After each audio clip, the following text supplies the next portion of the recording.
Alô você, alô você. Aí, ó, Delta Gabriel, né? Você quer jogar duro, né? Você quer jogar duro, é o preto. Tô jogando muito duro. Perceba bem que hoje eu recebi uma mensagem da aluna falando: professor, você está pegando muito pesado. Será que a gente faz prova pra gente? Tem como a gente conseguir acompanhar as aulas? Perceba que eu realmente estou jogando pesado. Vou jogar um pouquinho mais leve semana que vem, beleza? Porque que acontece? Eu me empolgo, né? E aí eu venho trazendo, alô, saber mais direito. Saber mais direito, eu quero saber o seguinte: ainda tem vaga para o nosso aulão premonição. Eu quero logo que esse edital de Pernambuco saia, saber? Saber? Eu quero saber o seguinte: você ainda tem vaga ainda, primeiro lote ainda, saber? Bacana. Saber? Eu quero saber o seguinte: ainda tem vaga lá para o nosso aulão de Goiânia, primeiro lote.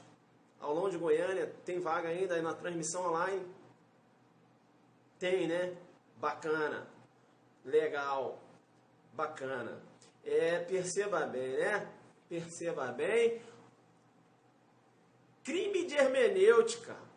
Joga duro, né? Crime de hermenêutica. É o preto, né? Bacana aqui para jogar duro. Legal. Bacana, então. Passando o carrinho, né? Vou desenhar. Saber mais direito vai estar no aulão. Quem? Aulão dia quanto? Que aulão é esse aí? Dia 16 de abril? Não tô nesse aulão não. Tô não. Até então eu não estou sabendo, né? Vamos lá então. Legal, passo o carrinho, né? Bacana. Legal então. Segura as mensagens então. Segura as mensagens para eu começar. Beleza? Segura as mensagens para eu começar. Bacana? Tranquilo? Legal? Convida os amigos podem convidar. Agora não pode ficar mensagem, senão vai travar. Legal? Professor top de linha, bacana, tamo juntos. Legal então. Perceba bem, fui seu colega na PCDF. Pô, quem é o colega aqui? Atalaia, o meu colega na PCDF. Pô, não dá pra ver a foto sem mensagem para não travar. Legal. Legal, né? Boa noite, a professora Cláudia tá na área, né? Olha, vamos assistir depois lá o aluno da professora Cláudia, né? Vai ser lá depois lá no portal F3, né? Me parece que é de 22 horas, me parece. Depois de sair daqui, vai correndo lá. Bacana? Legal, então. Perceba bem, eu vou voltar agora, tá? Eu vou voltar, não é isso? Ao início da nossa história republicana. Eu volto lá no início da República. Perceba bem que eu volto ao ano de 1896. Eu vou começar a desenhar. Ano de 1896, tá? Ali, né? Já ali no início da República. Então eu volto, né, ao início da República. Perceba bem, local do estado, eu aponto Rio Grande do Sul. Local do estado, no local do Brasil, melhor dizendo, eu aponto Rio Grande do Sul. Perceba que nessa época da República, né? República Velha, né? Perceba que nessa época da República, os governadores eram chamados de presidente. O governador ele era chamado de presidente. E o presidente, né? Governador, lá do Rio Grande do Sul, ele editou uma lei estadual, tá? E essa lei estadual, a temática dessa lei era uma temática processual, porque nessa época o governador ele poderia legislar sobre matéria processual. Eu estou, né, lá em 1896. Bacana? Tô lá. Bacana. Então esse presidente governador, não é isso? Lá do Rio Grande do Sul, editou uma lei estadual, bacana, com uma temática processual, dizendo o seguinte, tratando do tribunal do júri, jogando duro, tratando do tribunal do júri. Ele falou o seguinte, olha, a partir de agora, no procedimento do júri, não vai ser mais possível esse lance de voto sigiloso. E outra coisa também, ele disse o seguinte, também não vai ser possível a recusa de jurados, né? A recusa de jurados livremente. Ele diz o seguinte, ele criou restrições, inclusive, à recusa de jurados. Olha aqui, criou restrições em relação à recusa de jurados e ainda falou o seguinte, não há que se falar em voto sigiloso, o voto agora é aberto. Então, ele, no procedimento do júri, através de uma lei estadual, ele entendeu que deveria mudar o procedimento. Voto aberto, né? Todo mundo ia saber quem votou, e perceba bem que não haveria possibilidade aí lá da questão. Ele criou também impeditivo, né? Restrições acerca da recusa de jurados. Legal? Criou algumas restrições. Bacana. Pois bem, o que aconteceu? Perceba que a Constituição, nessa época, ela era contrária a esse pensamento desse presidente, digo, governador, né? O nome dele era Júlio Prats Castilho, né? Júlio Prats Castilho era o governador, chamado de presidente, lá do Rio Grande do Sul. A Constituição dizia que o voto era secreto, dizia lá que era possível aí, de forma livre, a recusa dos jurados, tá certo? E esse governador estabeleceu essa lei contrária à Constituição. Pois bem, o que aconteceu, né? O que aconteceu? Perceba bem que à época, o juiz de direito Alcides Mendonça Lima era o presidente do júri. E ao abrir a sessão do júri, ele falou o seguinte, peraí, que lei é essa aqui? Que o voto agora tem que ser aberto? Né? Não é mais né? A questão lá do voto secreto, tribunal do júri, né? Veja que a Constituição fala que o voto é secreto, aqui a lei está falando que o voto é aberto, e outra coisa, criando restrições acerca da possibilidade de recusa de jurados. Como assim? Perceba bem que esse juiz ele fez o seguinte, olha, eu não vou aplicar esses dispositivos. Eu não vou aplicar esses dispositivos porque eu considero esses dispositivos inconstitucionais. O juiz deixou de aplicar os dispositivos da lei estadual por considerar inconstitucional. Bacana? Então, perceba bem que o juiz Alcides Mendonça, que era o presidente do júri, não aplicou os dois dispositivos constantes da lei lá foi elaborada, né, lá pelo presidente, né, entre aspas, pelo governador do estado do Rio Grande do Sul, né, pelo Júlio Prats. Esse fato chegou ao conhecimento do Júlio Prats, presidente. Ele ficou muito, na linguagem carioquês, ele ficou muito bolado, beleza? Ele ficou muito bolado com essa informação. Eu pergunto para vocês, estão me recebendo? Só para dizer que sim, só para eu saber que vocês estão me recebendo, estão acompanhando. Beleza? Tranquilo? Bacana. Segura então, por favor, segura. Né? Que o pessoal, eu gosto que o pessoal me acompanha. Eles são comportados, eles, né? Segura então. Segura que a gente está jogando duro. Eu estou desenhando. Estou desenhando. Então perceba o seguinte. Segura as mensagens, né? Dá uma segurada. Dá uma segurada.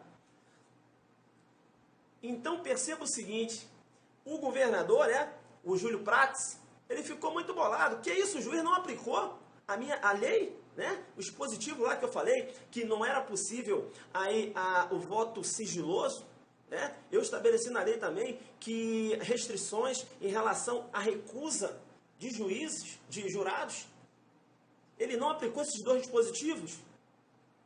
Esse juiz, ele não praticou ato de ofício. Esse juiz, ele cometeu, foi crime de prevaricação. Por não aplicar a lei, por considerar inconstitucional, ele levou esse fato ao Procurador-Geral de Justiça. Travou? Sim ou não? Como é que tá? Recebendo ou não? Travou? Bacana. Então segura, por favor, segura. Legal, segura a mensagem. Segura então. Pois bem, perceba bem. Aí ele levou esse fato ao Procurador-Geral de Justiça. O Procurador-Geral de Justiça entendeu pela propositura de uma ação penal. O Procurador-Geral de Justiça entendeu pela propositura de uma ação penal contra o juiz, pelo fato dele não ter aplicado a lei por considerar aqueles dispositivos inconstitucionais. Ele ofertou a denúncia, né, com a tipificação do crime de prevaricação. Pois bem, o que aconteceu? E ele diz o seguinte, ó, prevaricação por quê? Porque o juiz praticou um ato contra a disposição expressa em lei. A lei, né, dizia que o voto deveria ser aberto, não é isso?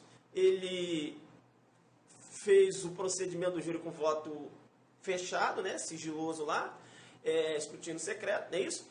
E perceba bem, e ainda em relação à recusa de jurados, né, veja que existiam restrições no que se refere à recusa de jurados. Pois bem, então o juiz ele praticou um ato, né, o MP, ao propor denúncia, sustentou que o juiz praticou o crime de prevaricação, porque perceba que o juiz praticou um ato contra disposições expressas na lei. Qual lei? Aquela lei estadual, alô saber, estou jogando duro. Bacana? Deu para entender até agora? Legal? Deu para entender? Sim ou não? Vamos lá dar um retorno. Tá ok. Bacana então. Legal. Legal. Legal. Pois bem, vou entrar na pedra de toque. Vou entrar na pedra de toque. Segura. Pois bem, o que aconteceu? O que aconteceu? O juiz foi condenado. O juiz foi condenado. E aí, esse juiz, ele constituiu um advogado. Ele constituiu um advogado.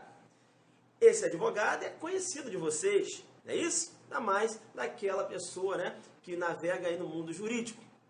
Eis a figura de Rui Barbosa. Legal? Bacana? Eis a figura de Rui Barbosa. Rui Barbosa, né, assumiu aquela causa. Perceba que o juiz tinha sido condenado, e lá na época, o tribunal local, eles chamavam de superior tribunal, tá? Superior tribunal local, era assim que era chamado, agora se equivale a TJ, né? Mas se chamava superior tribunal, beleza, para você entender, eu estou desenhando. Perceba, aí o que aconteceu, o Rui Barbosa lançou mão de um instrumento jurídico, tá certo? Época chamada de revisão criminal, era um instrumento jurídico cabível, legal? Antes que você comece a raciocinar com o processo penal atual, eu estou lá em 1896, quebra meu galho, né? Quebra meu galho. Você não pode, professor, não. Professor, não. Entenderam ou não? Eu estou em 1896, o instrumento jurídico lá era a revisão criminal. Pois bem, Rui Barbosa lançou mão desse instrumento jurídico, revisão criminal, tá? E levou o caso ao Supremo Tribunal Federal, STF, lá em 1896. Legal? Bacana.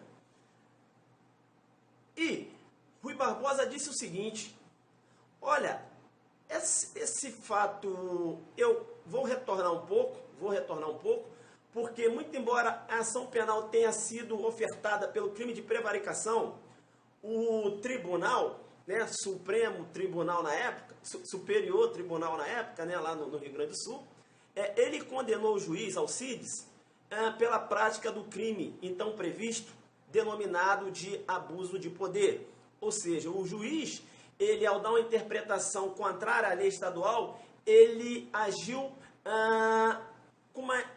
com um excesso, né? Ele agiu além dos limites da possibilidade em que ele poderia agir.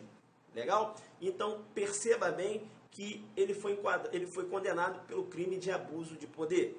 Pois bem, Rui Barbosa lançou mão da revisão criminal, à época, era o instrumento jurídico esse, e Rui Barbosa alegou o seguinte, olha, essa questão de enquadrar um juiz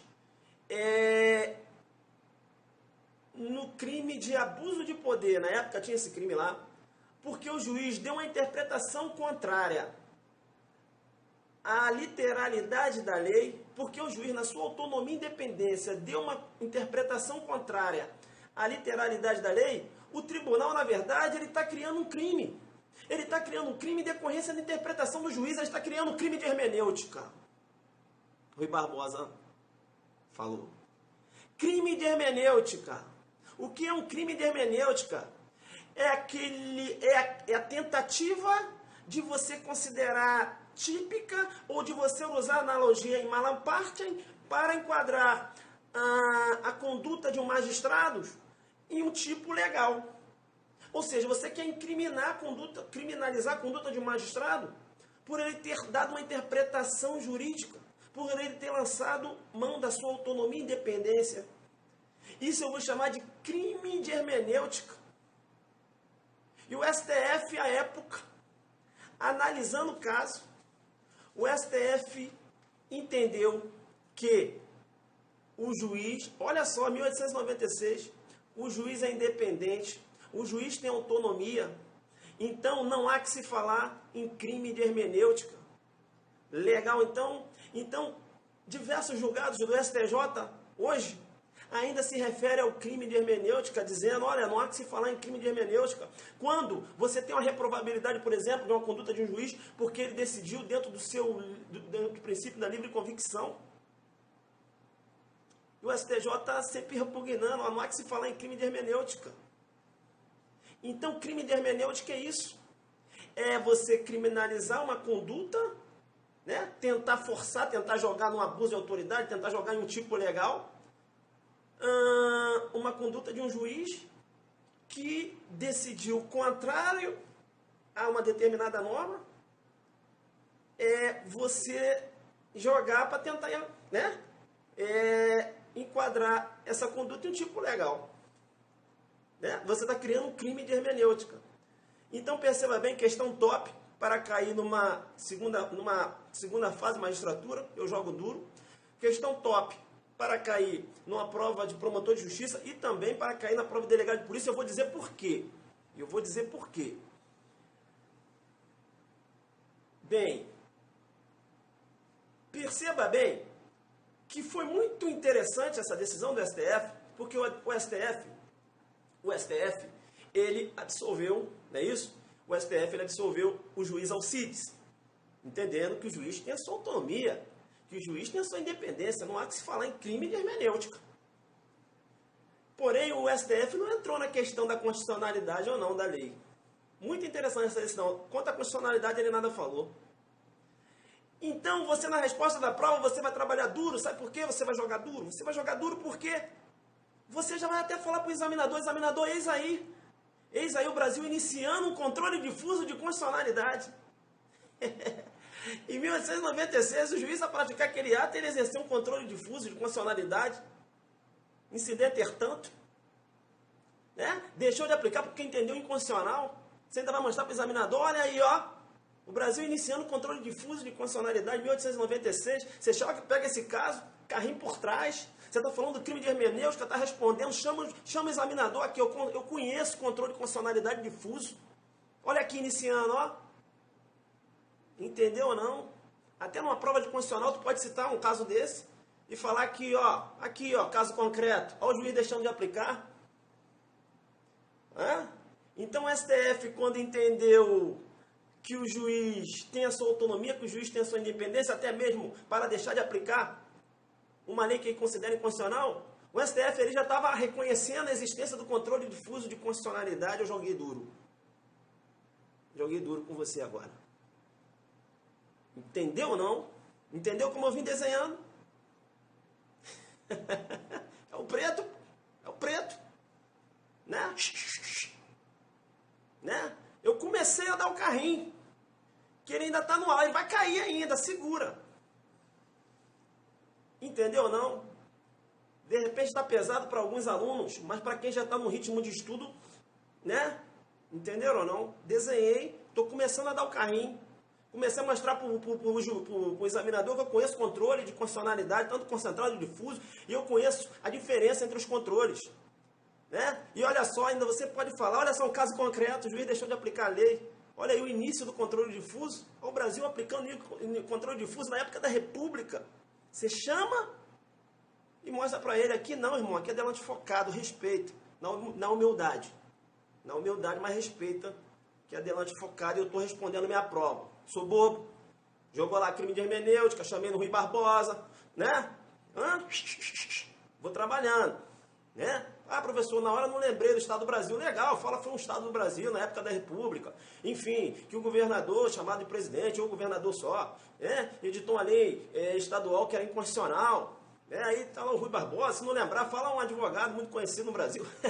Mas fala o Rui Barbosa você não vai esquecer. E ele falou o seguinte, o tribunal está criando um crime de hermenêutica. Está usando analogia em malam partem, ofensa ao princípio da reserva legal. Ele argumentou isso e o STF reconheceu. Entendeu ou não? Entendeu ou não? Pois bem, o que é que eu tenho que falar com vocês? Eu fico empolgado. Cadê minhas marcações? O que eu vou chamar sua atenção agora? Eu vou chamar sua atenção para o seguinte ponto. Você vai também na sua resposta chamar súmula vinculante. Aí agora você já está aqui. Você falou lá e tal, explicou, e ainda você está respondendo. Aí você chama súmula vinculante. Súmula vinculante, reforma judiciária. Perceba bem que na reforma do judiciário, a súmula vinculante, o juiz fica aqui meio que preso. Fica meio preso. Porque ele é obrigado a seguir precedentes, né? Olha a possibilidade de reclamação ao STF, descumprimento, não é isso? O descumprimento da súmula vinculante, né? Da orientação, reclamação ao STF. O juiz fica meio que preso, então a doutrina fala, olha só, olha aí uma manifestação, né? Parece uma manifestação aí do crime de hermenêutica, a doutrina criticando. Quer dizer que agora que o juiz tem que ficar preso, o juiz tem sua autonomia e independência. Perceba que na emenda constitucional 45, na emenda constitucional 45, chegou-se a discutir na possibilidade do juiz que dá um entendimento contrário à súmula vinculante, na possibilidade dele responder por crime de responsabilidade. Como que ele vai responder por crime de responsabilidade? Na verdade, você está criando um crime de hermenêutica. Entenderam ou não? Então, rolou essa discussão em relação à súmula vinculante lá da emenda constitucional 45. Né? Aí, se quiser dar uma floreada, chama, né? Fala que a doutrina critica essa questão do juiz ficar preso, né? Autonomia e independência. Veja que essa questão de crime de hermenêutica é ligada à autonomia e independência. Crime de hermenêutica de um lado, autonomia e independência do outro. Entendeu ou não? Deixa eu beber uma água aqui.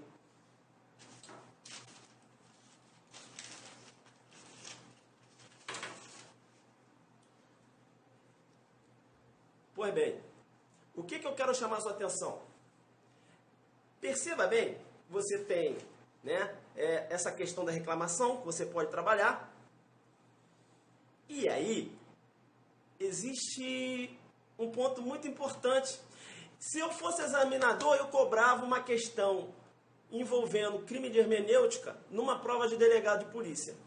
Sabe por que eu cobraria? Porque duas pessoas têm poder decisório. O delegado, num primeiro momento, não é isso? É um juízo antecipado, né? É o primeiro, entre aspas, é o primeiro juiz do caso, né? É o delegado que tem o primeiro contato. Veja bem, olha que interessante. Aí você tem um delegado de polícia que foi apresentada uma situação para ele, foi apresentar um delegado de polícia, uma situação flagrancial. Não, supostamente flagrancial. Aí o delegado entendeu pela não lavratura do flagrante, porque ele deu a interpretação jurídica dele, ele fundamentou para isso. E aí você vê isso, Todos falam assim, olha, o delegado não lavrou flagrante, cometeu prevaricação. Prevaricação, você tem dolo específico. Ele deixa de praticar ato de ofício para atender sentimento pessoal. O delegado, quando ele deixou de lavrar um flagrante, né? Se ele deixou de lavrar o flagrante para atender um sentimento pessoal, aí ele cometeu prevaricação. Se ele deixou de lavrar um flagrante porque solicitou, não é isso? Ou aceitou determinada quantia, aí ele cometeu um crime de corrupção passiva. Se ele deixou de lavar um flagrante, né? Porque ele exigiu um dinheiro, né? Exigiu um dinheiro lá da vítima, não é isso? Para deixar de lavar um flagrante, aí você tem a concussão, correto? Agora, quando o delegado deixa de lavrar um flagrante, porque ele entende, né? Com fundamento jurídico, por exemplo, eu diria, o delegado, né? Muito embora você tenha corrente contrária nesse sentido, mas o delegado reconhecendo o princípio da insignificância, eu entendo que o delegado pode reconhecer. Você tem decisão do STJ entendendo que não, mas tudo bem. Mas no meu entendimento, como também pensa o professor Kleber Masson, ele pode fazer um juízo de tipicidade. Eu entendo que o delegado pode se aplicar o princípio da insignificância. Veja então que o delegado ele deixa de lavar um flagrante porque ele entende pela aplicabilidade do princípio da insignificância, exclusão da tipicidade material, chamada por Zaffaroni de tipicidade penal, e aí ele deixa de lavrar um flagrante. Veja que ele tem um fundamento jurídico. Aí você vai querer jogar o delegado lá na prevaricação, você está criando um crime de hermenêutica. Crime por você criando uma conduta, criminalizando uma conduta do delegado, porque ele tem uma interpretação jurídica, de repente, né, diversa do que está, né, diversa de repente uma corrente doutrinária, entenderam ou não? Então, eu acho que dá para mutatis mutandis, dá para jogar essa questão de crime de hermenêutica numa prova de delegado, não é isso? E você trabalhar esse contexto também, tá certo? É claro que esse exemplo de crime de hermenêutica é ligado, tá? É ligado à magistratura, não é isso? É ligado à magistratura. Perceba bem, o exemplo é da magistratura, tá? Essa questão do crime de hermenêutica é ligado à autonomia e independência do juiz de direito, tá certo? O juiz de direito ele tem a sua autonomia, tem a sua independência. Eu sempre falo isso. Eu respeito muito uma decisão de um juiz. Eu respeito. Por quê? Porque o delegado também tem sua autonomia e independência. Então perceba bem, quando eu entendo que é uma situação flagrancial, eu lavro o flagrante e depois tomo conhecimento que o juiz entendeu por algum aspecto lá que o flagrante foi legal, venha relaxar o flagrante que eu lavrei. Perceba que o meu trabalho acaba quando, né, realiza a comunicação do flagrante. Aí é com o juiz. Se ele entendeu que vai relaxar, é com ele. Se ele entendeu que vai dar liberdade provisória, é com o juiz. Eu não posso ficar criticando decisão judicial. O juiz tem a sua independência. O juiz tem a sua autonomia. Em homenagem ao princípio da independência, em homenagem ao princípio da livre convicção do juiz, né? Em homenagem ao princípio aí da autonomia do juiz. Eu não tenho que ficar criticando na figura de delegado, criticando decisão judicial. Como o juiz também não pode me mandar eu lavrar um flagrante, né? Veja bem, ele não pode me forçar a lavrar uma situação flagrancial. Se eu entender que não há elementos para isso, veja que não há. Ele pode mandar, sim, instaurar um inquérito policial, requisitar a instauração de inquérito. Agora, me obrigar a lavrar auto de prisão de flagrante? Entendo que não. Eu tenho minha autonomia. O juiz não pode entender, o delegado, isso aí é flagrante. Não, eu tenho minha autonomia. Né? A mesma coisa no Ministério Público. O Ministério Público pode pedir para requisitar instauração de inquérito. Instauração de inquérito mediante portaria. Agora, ele não pode pedir uma instauração de inquérito mediante auto de prisão em flagrante. Ô delegado, prende esse cara em flagrante aí, lava o flagrante para mim, negativo. Negativo, né? Eu vou analisar, se eu entender que é uma situação flagrancial, claro que eu vou lavrar. Agora, se eu entender que não, vou fundamentar porque eu não lavrei, tá certo? Então, veja se o delegado entende que não deve lavrar o flagrante, necessariamente tem que fundamentar o seu ato, né? Não pode, não vou lavrar, né? Não é isso. Tem que fundamentar, tem que ter fundamento jurídico, né? Veja que a Lei 12.830 vai trabalhar lá na questão do ato de indiciamento do delegado de polícia, né? Diz que o ato deve ser o quê? Fundamentado. Não é isso? Não diz lá? Parágrafo 3º lá, do artigo 1º, salvo engano, diz que o ato deve ser fundamentado. Beleza? Tranquilo? Então fica ligado, né? Essa questão do delegado não lavrar o auto de prisão flagrante, você tem que ver o fundamento. Não lavrou porque foi atender uma satisfação pessoal, interesse pessoal, prevaricação. Não lavrou porque solicitou, né? Ou aceitou aquela grana, né? Grana, corrupção passiva. Não lavrou o flagrante porque exigiu, né? Não lavrou o flagrante porque exigiu, aí o cara pagou, concussão. Legal? Não lavrou porque entendeu né, seus fundamentos jurídicos, fundamentou, entendeu pela não aplicabilidade, né, entendeu pela aplicabilidade, princípio da insignificância, ele fundamentou essa decisão, ele tem fundamento jurídico. Fato atípico, fato atípico. É complicado porque a gente tem algumas resistências em relação a isso, né? Não raro, delegados de polícias estão sendo submetidos a procedimentos nas corregedorias por não ter lavrado um auto de prisão em flagrante com fundamento notório jurídico. E ele está lá, sendo questionado. Alguns entendem até na possibilidade de crime de prevaricação, data máxima vênia, crime de prevaricação tem que dar dolo específico, eu expliquei. Então a gente enfrenta isso, mas você tem que homenagear o princípio da independência e da autonomia do delegado de polícia. Eu jogo duro, bacana. Então, crime de hermenêutica, voltando lá, né, é você tentar criminalizar a conduta de um juiz quando ele entende, né, pela não aplicabilidade, pela uma questão de interpretação jurídica. É você, né, como ocorreu lá em 1896, na República Velha ainda, né, em que o juiz Alcides passou aí pela instrução processual, foi condenado, inclusive, por ter realizado já inicialmente um controle difuso de constitucionalidade. Entenderam ou não? Quando eu venho de preto, mereci o preto.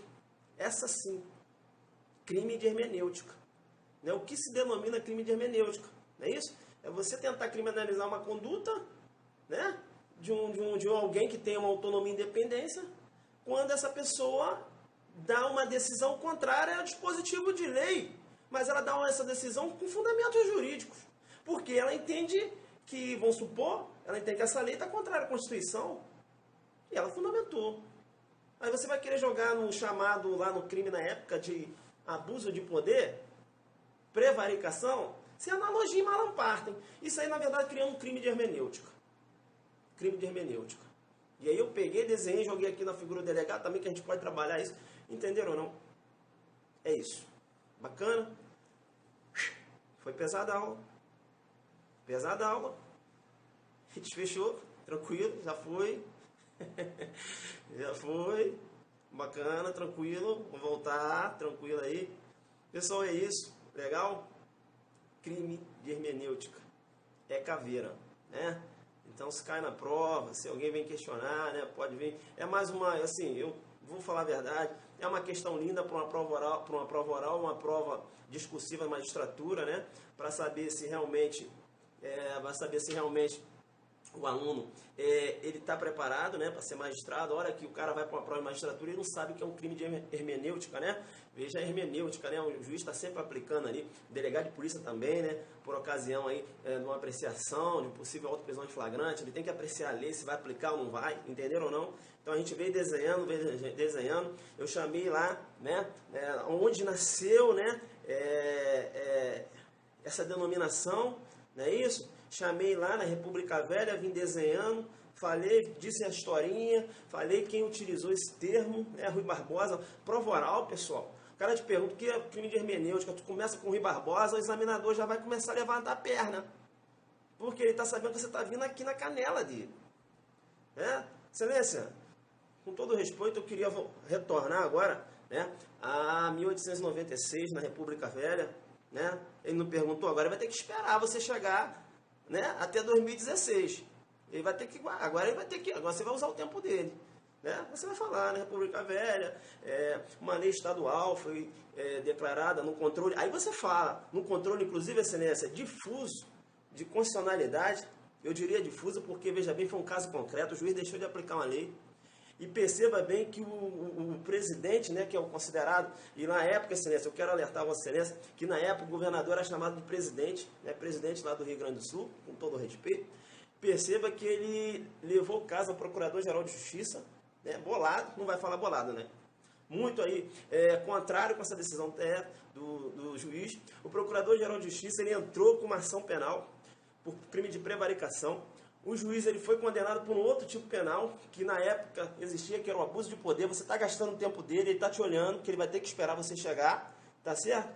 Então, excelência, veja que aí entrou a figura de Rui Barbosa, você colocou a chuteira e você já começou a dar na perna. E aí, excelência, na humildade, Rui Barbosa considerou que essa questão de forçar, de querer jogar a conduta do juiz a um tipo legal, né? Porque o juiz deu uma interpretação diversa, né? Do texto legal, né? Do que está ali expresso em lei, por considerar inconstitucional, na verdade está se forçando, você está criando aí um crime de hermenêutica. Então, é isso que eu queria falar para você, né? Que o crime de hermenêutica seria isso. É você tentar criminalizar uma conduta quando aquele que tem autonomia e independência lança a mão dessas prerrogativas. Né? No sentido aí de dar sua decisão com imparcialidade, com tranquilidade. Eu vou jogar duro assim lá em Goiânia, eu não estou brincando. Minha aula de inquérito policial vai ser nesse nível aí. Né? Jurisprudência batendo. Aí, excelência, eu volto aqui, né? Você falou do Alon para Vossa Excelência, já vai falar já com as adelantes focados lá, ele vai falando. Aí você volta, e aí você fala para ele, né? Crime de hermenêutica. Inclusive, excelência, agora voltando aqui para o ano de 2016, 2014, 2015, quero falar para Vossa Excelência aí, logo que a emenda constitucional, você volta lá para 2004, né? Logo no início aí, da reforma judiciária, foi proposta a emenda constitucional 45, a qual foi aprovada. A doutrina criticou muito a questão da súmula vinculante, ele vai ter que esperar. Né? E você falando. E olha que na súmula vinculante chegaram a questionar a possibilidade de atribuir ao juiz um crime de responsabilidade quando ele der uma decisão contrária à súmula vinculante. Eis aí também, excelência, olha uma manifestação do crime de hermenêutica. Entendeu não? Né? Aí depois você olha para a cara dele assim e fala, aqui é adelante focado, né? Vem com essa de crime de hermenêutica para cá não. Tranquilo, pessoal? É isso. Bacana? Crime de hermenêutica. A palavra agora é com vocês aí. Valeu. Vamos lá. Vamos ler um pouquinho o que vocês estão falando aí. Essa foi pesada, né? Bacana. Vamos lá. Foi top. Valeu, Delta. É o Zuca vírus, né? Zuca vírus. O cara Zuca, pá. Bacana. Legal. Bacana. Deu para desenhar aí no seu Zuquiderno. Seu Zuquiderno já tem a ponte de prata qualificada. Seu Zuquiderno já tem o crime de hermenêutica. Seu Zuquiderno tem tudo, né? Tem direito penal subterrâneo, tem. Tem a síndrome de Alice. Tem a síndrome de Estocolmo. Tem a figura do juiz sem rosto. Né? Professor, eu olho em tantos livros e não vejo nada disso. Porque aqui a gente joga duro, né? Não vai achar. Não vai achar, né? Só para quem tem um Zuquiderno, né? Sai de uma prova da magistratura, vai cair lá crime de hermenêutica, você vai falar, professor, era o que eu precisava. Aí você vai lembrar da gente, né? Síndrome do Zuc, vou mandar uma dessa aí. Primeira vez que participo, uma aula toda, adorei. Colega, e aí eu te convido a visitar o YouTube, né? Canal Alexandre Lino. Alexandre Lino é um amigo meu, aí eu estou autorizando ele colocar os vídeos lá no canal dele. Vai lá porque o teu Zuquiderno só tem uma folha, hein? Tem uma galera aí que tem 100 folhas já, lá do Zuquiderno. Coloca o nome do senhor lá. Assisti a aula do Zuc Fera, bacana. Sou atrasada na rede. Não, mas dá tempo. Alexandre Lino. Tem diversas aulas minhas lá. Família aumentando, hein, prof? Tá aumentando? A galera aí. Ansioso para jogar duro em Goiânia sexta que vem. Vamos jogar duro lá, né?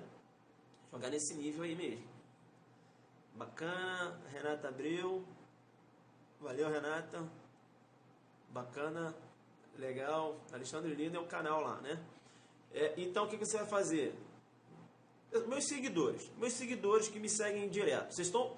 É o seguinte, já vou logo falando. Eu não vou pedir, não. Eu vou determinar. Vocês estão aí com a obrigatoriedade de assistir essa aula lá de inquérito. Para deixar o Zuquiderno do jeito que eu quero. Você tem que assistir aquela parada lá. Faz sua inscrição, dá o seu jeito. Quem tem aí o Zuquiderno, né? As pessoas estão falando, pô, professor, o que é esse negócio de Zuckerberg? Na verdade, os alunos que inventaram, né? Eu apenas, eu fico aqui achando é graça. Então, você tem Zuckerberg, você tem Zucavírus, né? Ah, um aluno hoje colocou uma coisa muito interessante. Você sabia que tem a Zucdidática? Zucdidática. Qual é a Zucdidática? Ele falou o seguinte, professor, sabe como é que é a Zucdidática? Eu falei, não. Como é que é a Zucdidática? Desenho, desenho, desenho, desenho, carrinho por trás. O aluno falou assim. Eu falei, como é que é ele? Desenho, desenho, desenho, desenho, carrinho por trás. É, né? Você constrói, né? O examinador perguntou o instituto, você vai construir, vai dizer onde está, né? Pá, pá, pá, pá, pá. Aí você vem, né? Ele está sentindo que tu está chegando perto. Aí você vem, pá, pá, pá, pá, pá, desenhou, tu dá um carrinho. Falar aqui não, irmão. Não é isso? Você vai, né? Primeiro você tem que ser malandro. O que você vai fazer? Te perguntou, dá aquela que... caramba, crime de hermenêutica. Aí tem que falar, poxa, eu sabia isso. Aí faz aquela cara de triste. Examinador, convida o senhor a visitar o ano de 1896. Convido o senhor para vir comigo. Perceba bem, aí você começa. A hora que você fala assim, o ano de 1896, ele vai falar, putz, vai matar a questão. Aí você vem, né? Calma, agora deixa eu desenhar. Aí você vem, pá, pá, pá, pá, vem desenhando. Ele não vai poder correr, não te perguntou? É o seu direito de repetir, né? Você faz aquela carinha triste. O que é um crime de hermenêutica? Tu fala, poxa, eu lembrava disso. Examinador, convida o senhor, né, a visitar comigo o ano de 1896. Aí, meu irmão, você vem desenhando. É isso?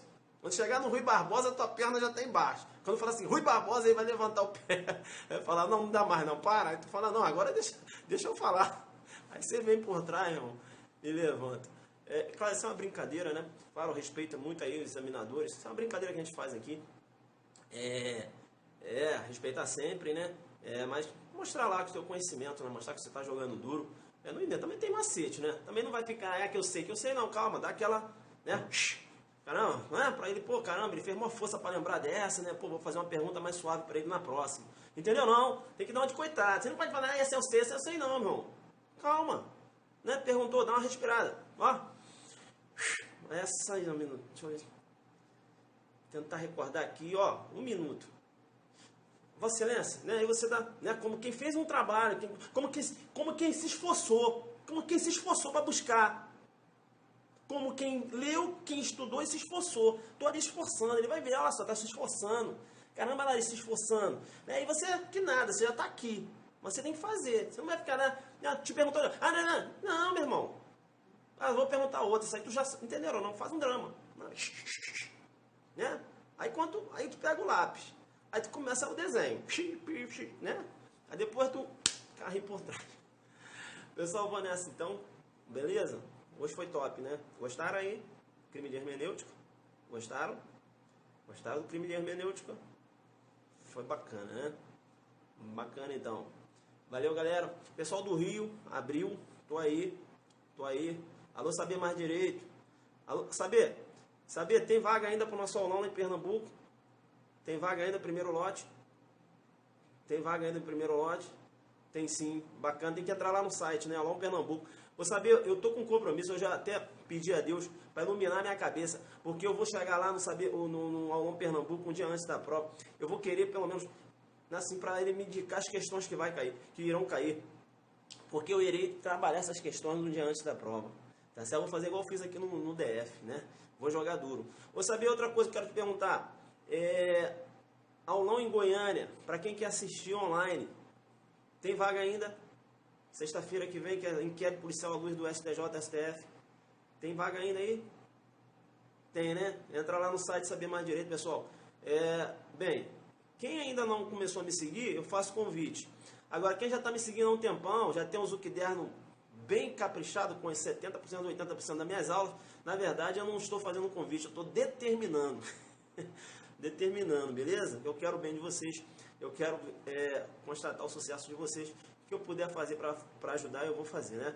É claro que isso demanda estudos, a gente vai pesquisando, a gente pensa, olha, você pode perguntar o que vem a ser um crime de hermenêutica, né? Aí você vem aqui estudando e tal, para trazer para vocês. Porque você abre um livro de processo penal, não tem, né? É síndrome de Dom Casmurro. Não tem nada disso, pessoal. Isso aí é só os top.